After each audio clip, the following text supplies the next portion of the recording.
this section of the lecture, I'm going to be talking about the main approaches to thinking about the economy that came out of the Great Depression.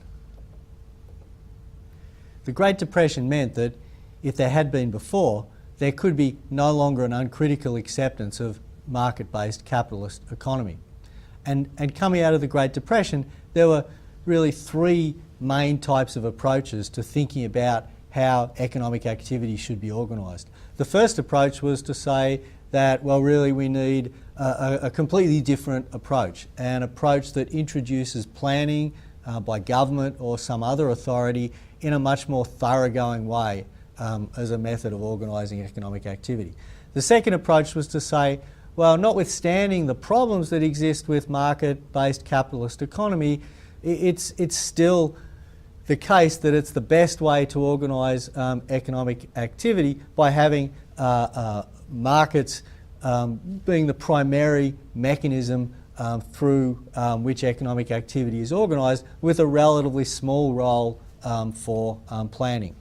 The third approach was a middle way, which said, well, let's keep markets as the core way of organising production and trade in the economy, but let's also introduce some role for planning, with the objective of that planning being to try and temper some of the flaws of the market-based economy. The three thinkers who are associated respectively with those three lines of thought that I'm going to talk about in this lecture are, first of all, Oscar Lange, secondly, Friedrich Hayek, and thirdly, John Maynard Keynes. Before I get to talking about what they specifically said about the way economic activity should be organised, it's useful just first of all to take a step back and say in a little bit more detail what we mean by market-based and what we mean by planning. So there are alternative ways to organise economic activity, by which we mean solving the question of resource allocation, what an economy should produce using its available resources. So when we talk about how to organise economic activity, we're really meaning the method by which a society is going to decide, or an economy is going to decide, what to produce using the available resources that it has to apply to production. And there's two sort of methods that this section of the lecture is going to be based around: market-based system and planning. A market-based system is a decentralised method of deciding what an economy should produce, in that the decision about how much of each good or service in an economy should be produced comes out of the market in which that good or service is traded between individual buyers and individual sellers. So in a market, you have individual buyers who bring to the market information about their preferences and how much they're willing to pay for the particular good or service. You've got suppliers who bring to the market information about their opportunity cost of supplying the good, and hence the price they need to be paid to be willing to supply. And it's through that interaction of buyers and sellers and the amounts they're willing to pay and the amounts that they need to receive to be willing to supply that you get the price at which the good or service is traded in the market. And out of that is determined the quantity of that good that's going to be traded and produced. So in a market economy, it's in the market, out of the interaction of buyers and sellers, that society decides how much of each good and service it should produce. Where, for example, buyers have a relatively stronger preference or a higher willingness to pay for a good or service, that would mean that the price of that good or service is going to be higher, and therefore more resources are going to be devoted to producing that good or service. Of course, the quid pro quo is then that less of society's resources can be used to produce other goods and services, where the amount of those goods and services that are going to be produced is also determined in markets. And through the market, we also find determined who gets to consume the goods and who it is who's supplying the goods that are being produced by society.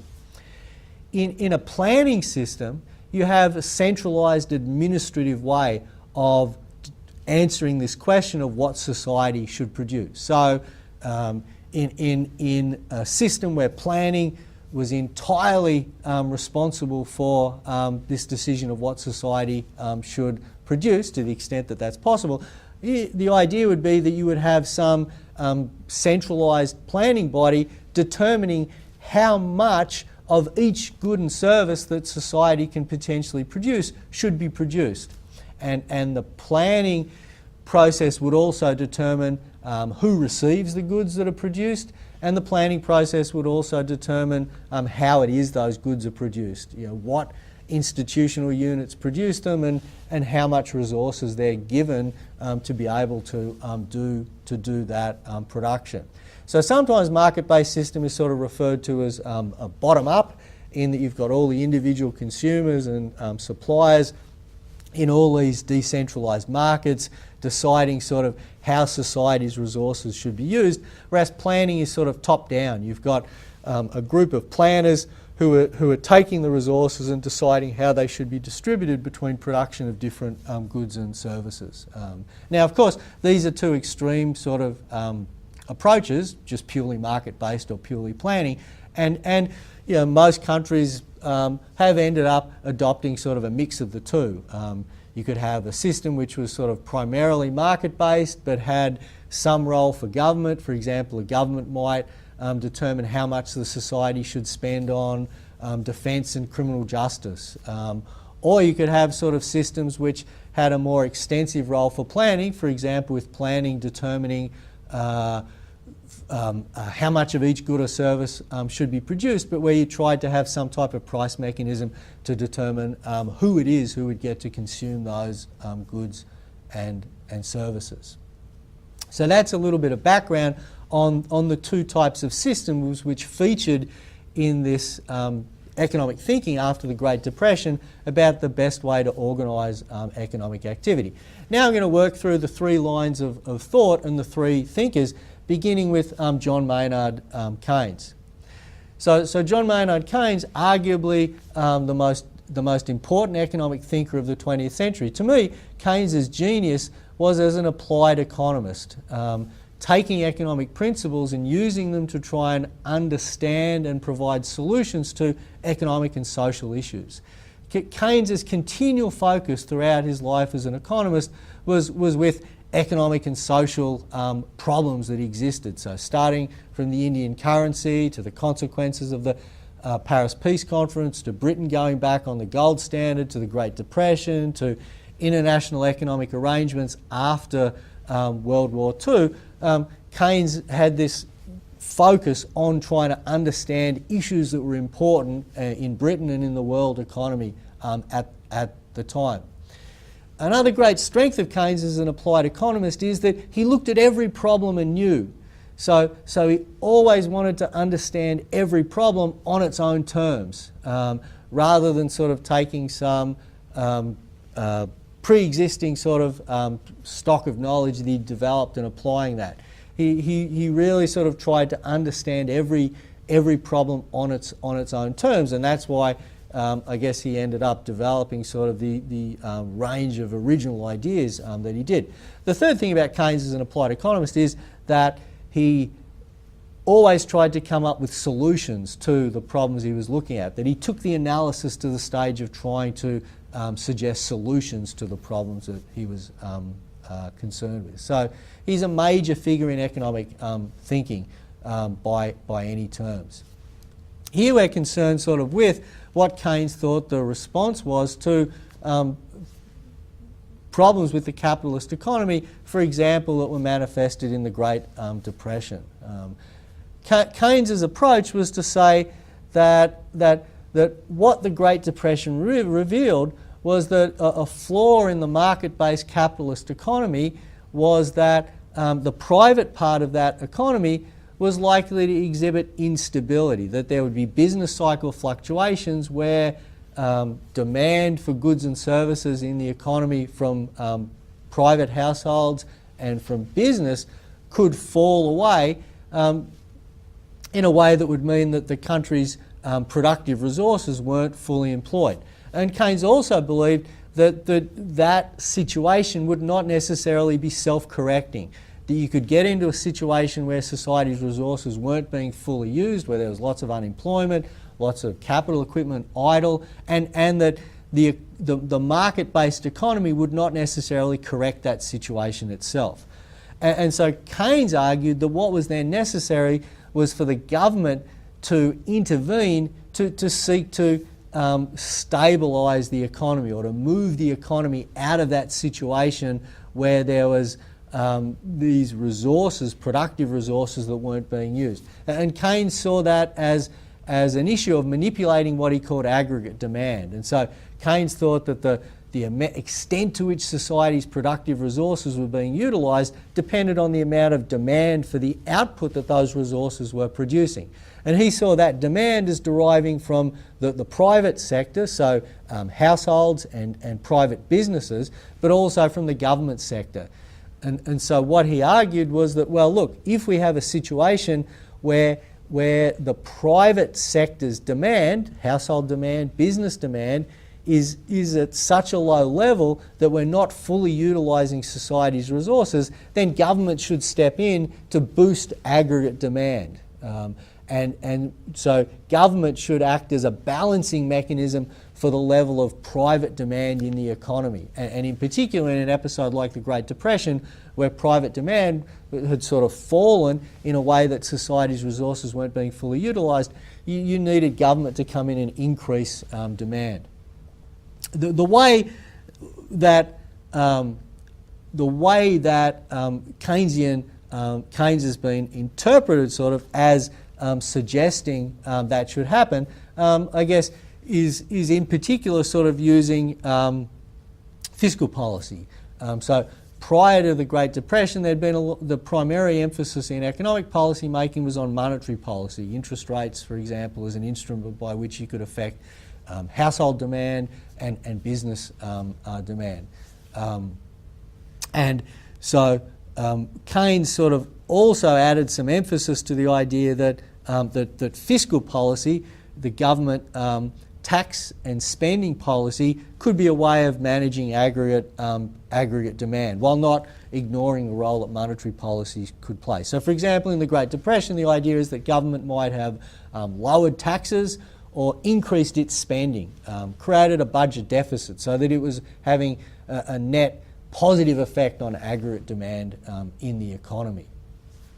So Keynes thought that the market by itself could get into these situations where productive resources were underutilised and wouldn't necessarily be self-correcting. Therefore, government had to come into play a role in managing demand in the economy to make sure resources were fully utilised, and he placed or he introduced the idea that there could be sort of relatively greater attention given to fiscal policy as a method or an approach for government of economic management.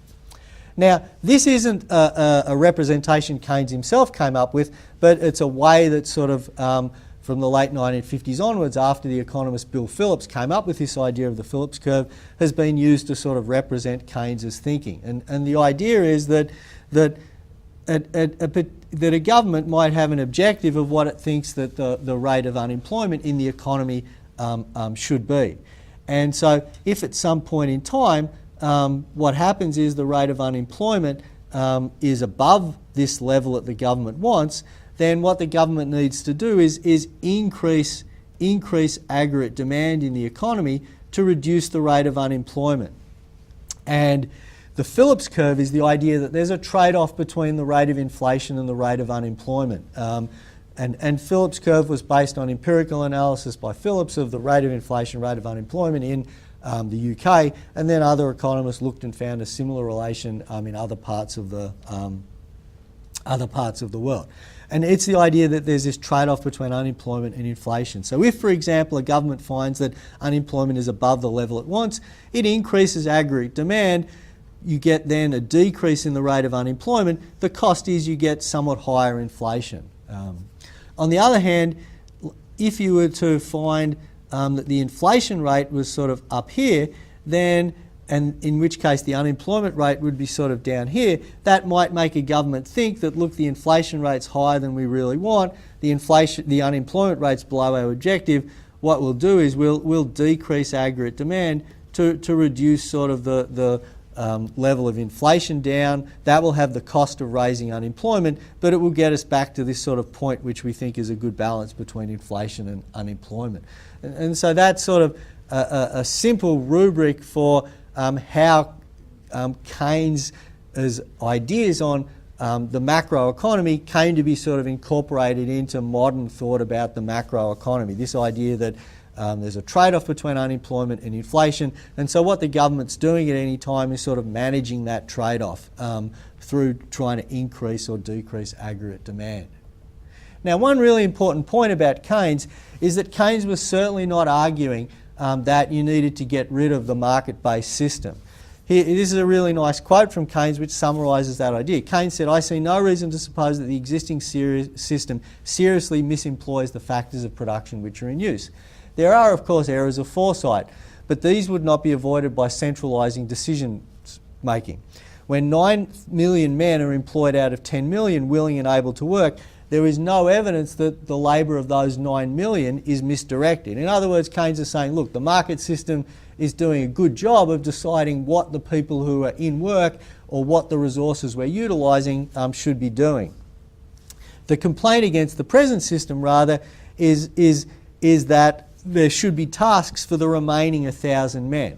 So Keynes is saying, look, you know, the market-based system is doing a good job of directing where resources should be allocated. The problem is sometimes it underutilises those resources.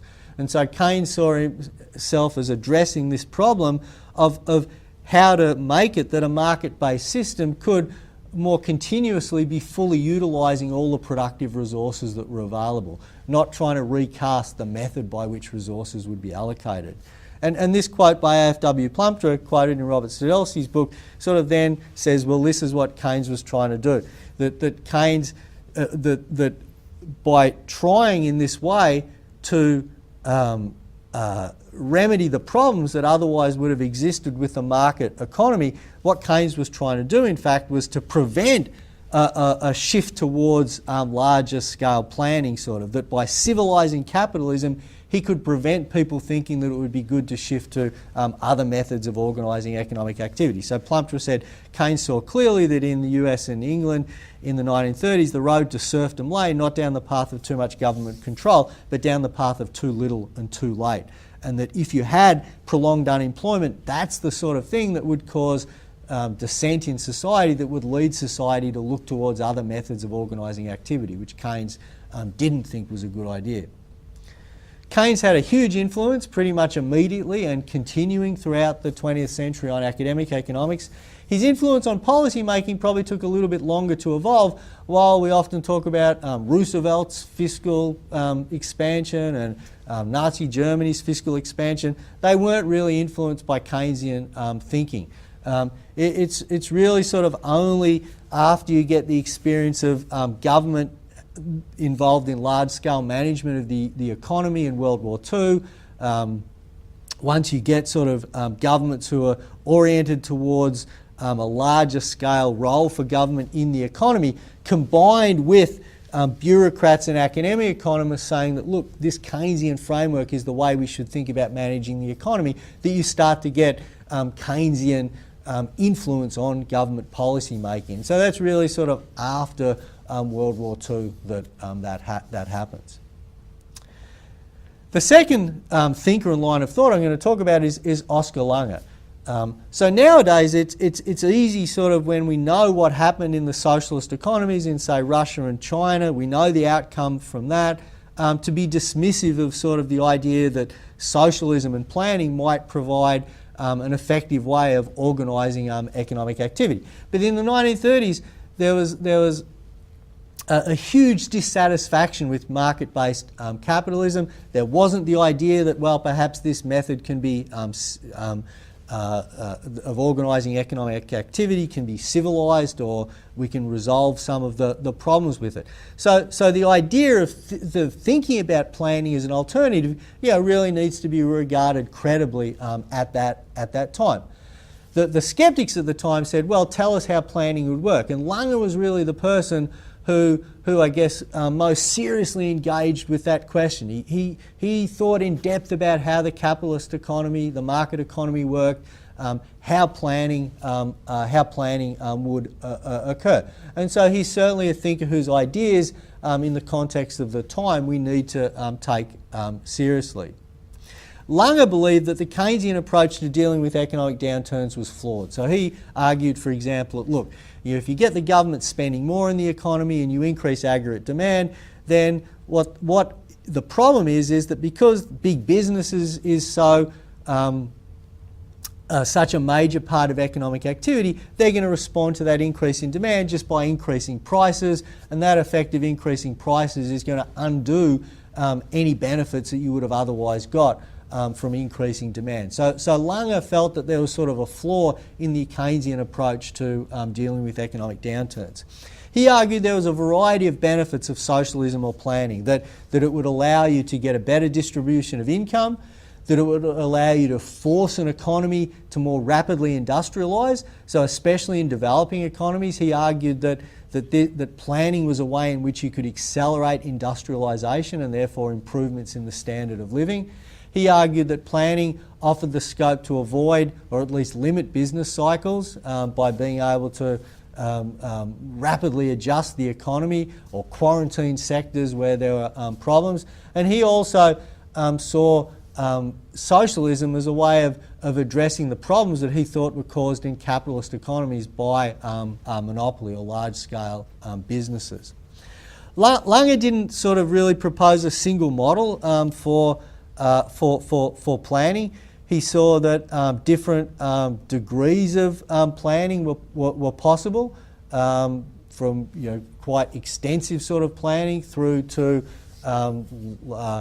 more limited planning, where planners might, for example, just be directing the amount of of industrial production versus consumer good production versus agricultural production that should be occurring. So he saw the scope for different degrees of planning.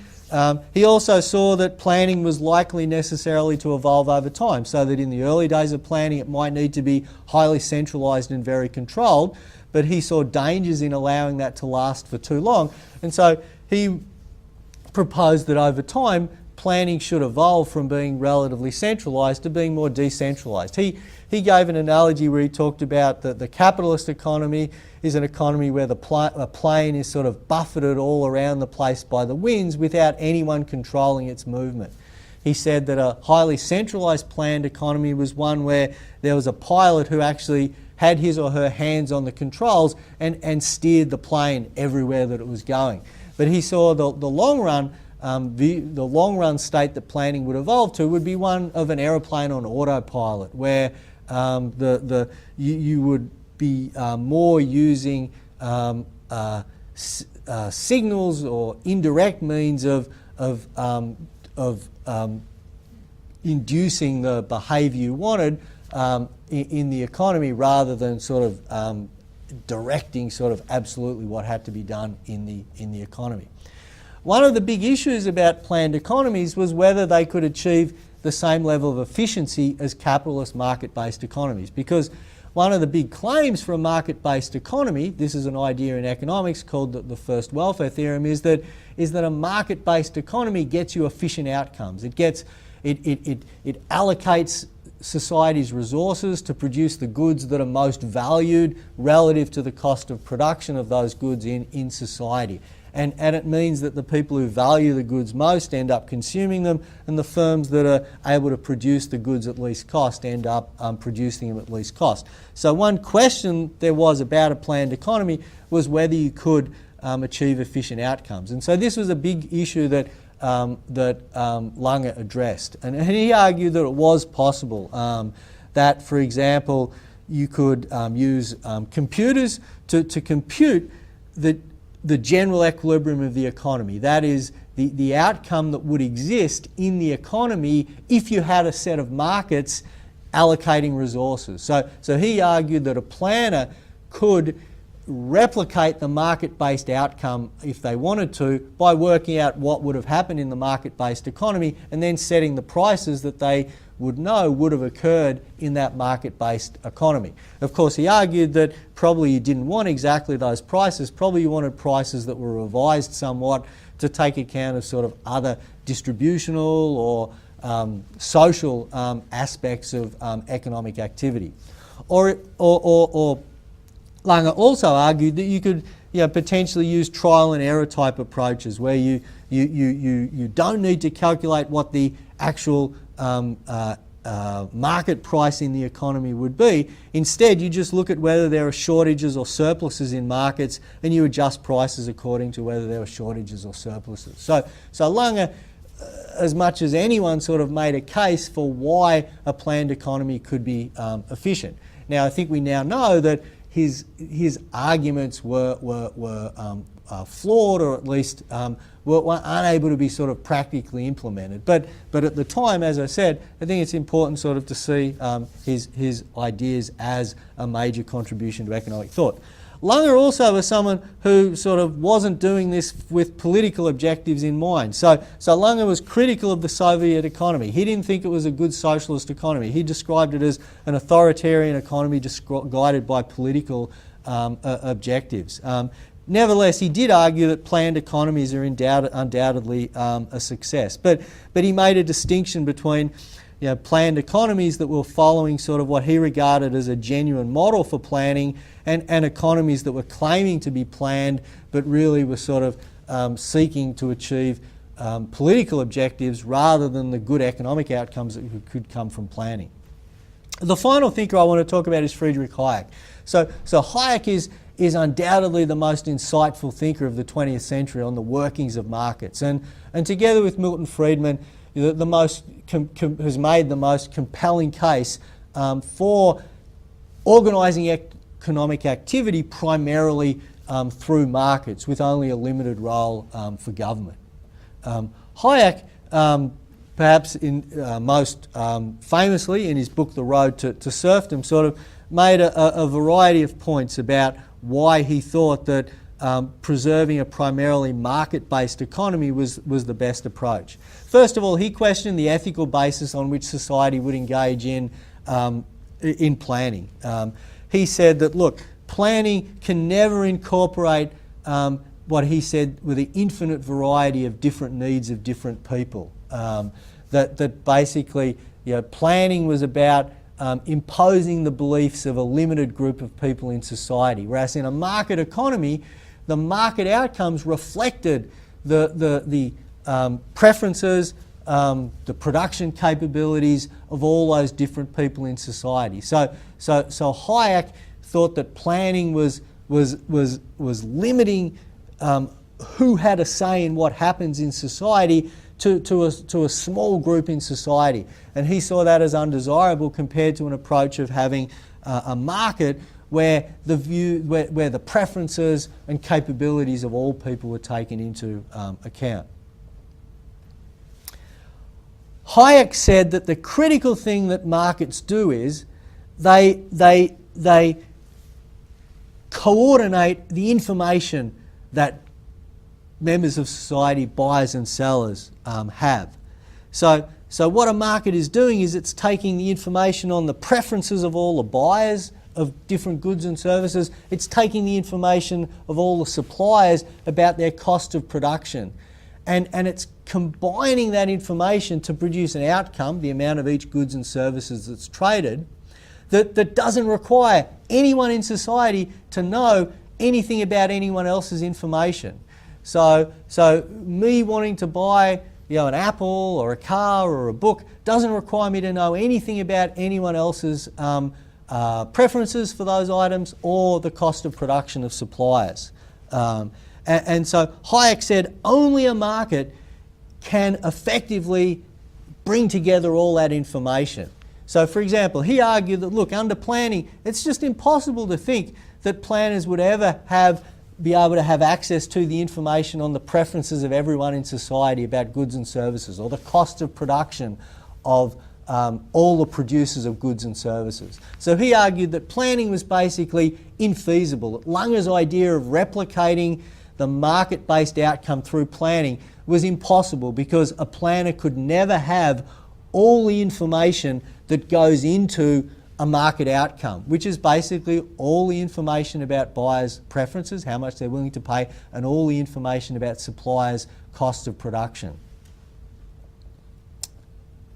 Hayek also argued that the problem with government action is that it could have perverse effects, that it creates monopoly, that attempts to equalise the distribution of income would stifle incentives, that with reference to Keynes, attempts to manage the macroeconomy will worsen economic outcomes. So, for example, Hayek thought that policymakers' information was limited, which limited their ability to manage the economy, that they had limited ability to manage the economy, that if you had a large government sector, that would crowd out the private sector, which would have an adverse effect on economic performance. So Hayek was arguing that look, planning is undesirable compared to markets, and both in terms of sort of thoroughgoing shift to socialism, but also really allowing an extensive role for government in managing a market-based private economy. Keynes's influence in the period after World War II, Keynes was really the dominant sort of economic thinker on policy making, macroeconomic policy making in the Western world. But as we'll talk about in the next lecture, in the mid-1970s, a series of crises sort of hit Western economies that leads to a rethinking of economic policy. And Hayek comes to be an important intellectual influence on policy making in the late 20th century. In the next section of the lecture, I'm going to go on to talk about World War II and a couple of things that came out of World War II.